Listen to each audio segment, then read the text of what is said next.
Manchana here. Welcome to Campus Search. നമ്മളെല്ലാവരും ഇന്ന് digital ലോകത്താണ് ജീവിക്കുന്നത്. അതുകൊണ്ട് തന്നെ നമ്മുടെ ഡേറ്റാസ് അൺഓതറൈസ്ഡ് ആയിട്ട് യൂസ് ചെയ്യാനുള്ള ചാൻസസ് വളരെ കൂടുതലാണ്. കുറച്ച് സിമ്പിൾ ആയിട്ട് പറഞ്ഞു കഴിഞ്ഞാൽ നമ്മുടെ സൈബർ ലോകത്ത് കള്ളന്മാർ വളരെ കൂടിക്കൊണ്ടിരിക്കുകയാണ്.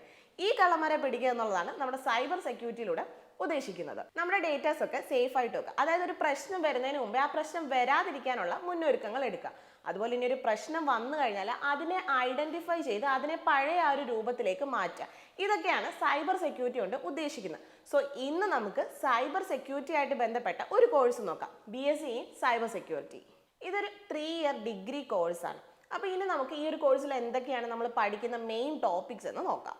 Introduction to cyber security, network security, information security management, ethical hacking, penetration techniques, computer forensics, cyber threat intelligence, security policies and procedures, risk management and complaints, cloud security, wireless network security, digital privacy and data protection, incident response and recovery. ഇതൊക്കെയാണ് ഈ ഒരു കോഴ്സിൽ mainly നിങ്ങൾ focus ചെയ്ത് പഠിക്കാനുള്ള topics എന്ന് പറയുന്നത്. നമ്മൾ ഈ ഒരു സൈബർ സെക്യൂരിറ്റിയുടെ കാര്യം പറയുമ്പോൾ നമ്മൾ കൂടുതലും കേട്ടിട്ടുള്ള എന്താണ് FB അക്കൗണ്ട് ഹാക്കായി, ഇൻസ്റ്റ അക്കൗണ്ട് ഹാക്കായി, ഇതൊക്കെയാണ്. ഇതിനപ്പുറം ഒരു ബാങ്കിൻ്റെ അക്കൗണ്ട്സും കാര്യങ്ങളും ഹാക്കായി കഴിഞ്ഞാൽ എന്ത് കിട്ടും? നല്ല അടിപൊളി പണി തന്നെ കിട്ടും.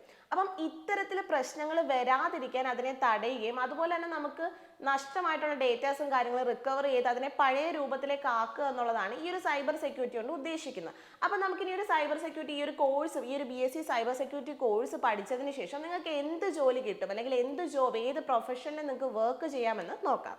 Security analyst, network security engineer, penetration tester, ethical hacker, security consultant, incident responder, cyber security administrator, information security manager, security software developer, digital forensics analyst, cloud security, security operation center analyst. ഇത്തരം പ്രൊഫഷനുകളിലൊക്കെയും തന്നെ ഈ ഒരു BSc course കഴിഞ്ഞാൽ നിങ്ങൾക്ക് work ചെയ്യാൻ സാധിക്കും. അപ്പോൾ ഈ ഒരു കോഴ്സിന്റെ സ്കോപ്പിനെയും കാര്യങ്ങളെ പറ്റിയൊക്കെ തന്നെ പറഞ്ഞാൽ നിങ്ങൾക്ക് മനസ്സിലായെന്ന് വിശ്വസിക്കുന്നു. കൂടുതൽ എന്തെങ്കിലും ഡൗട്ട്സ് ഉണ്ടെങ്കിൽ നമ്മുടെ കസ്റ്റമർ കെയർ നമ്പറിലേക്ക് ഡയറക്റ്റ് കോൺടാക്ട് ചെയ്യുക. So that's all about today's video. Thank you for watching.